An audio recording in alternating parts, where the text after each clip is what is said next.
जोङो दुलाराय बर' फरायसा आफादनि जे बेहाय न' हाबनानै 10टा 10टा टीम दङ गासै 100 भलन्टियार्सआ जोङो दिनै आरोबाव नैथि दिननि थाखाय न' हाबनानै जिफोर खामानि दङ बिथांमोननियाव जों मावनानै होदों।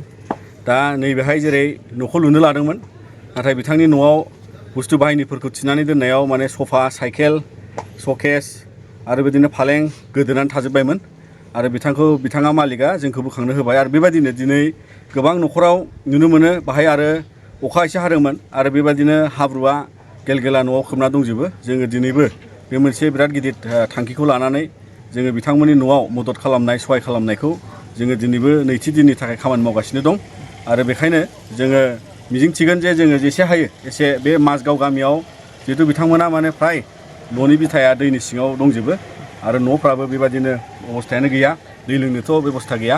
दा बेफोरखौ जोङो फोसाबनानै खाफ्रानानै दिनैबो मैखोमै जों मावनानै होलांनो नाजादों। हराव अखा हानायनि जाहोनाव गोबां थासारिया गाज्रि जाफिनदों न'खरारि हाब्रुफ्रा बिनि सायाव माबायदि फोसाबलांनो जोङो नागिरदों? थांनाय हराव एसे गोगोम अखा हादोंमोन। बे बुरजा अखा हानायनि जाहोनाव जिहेतु हाब्रु दङमोन, हाब्रुआ एसे माने गेलगेला जाबाय, दै जमा जायो, बोहैलांनो जायगा गैया, लांगोनायाव दै जायो आरो बेबायदिनो बिथांमोननिया खुनु मोनसे दै लामानि सिस्टेम गैला। मानोना मोनफ्रोमबो जायगायाव समान लेभेलनि हा जाबाय आरो जेराव एसे दहला सिथ्लायानो जा एबा लांगोनायानो जा बिथांमोननिया माने हाब्रुजों बुंफबजोबनाय आरो न'फ्राबो खथा खथा बेबायदि मोनसे अबस्थाया बिथांमोना माने जोबोद दुखुनांथावै दिनैबो दङ।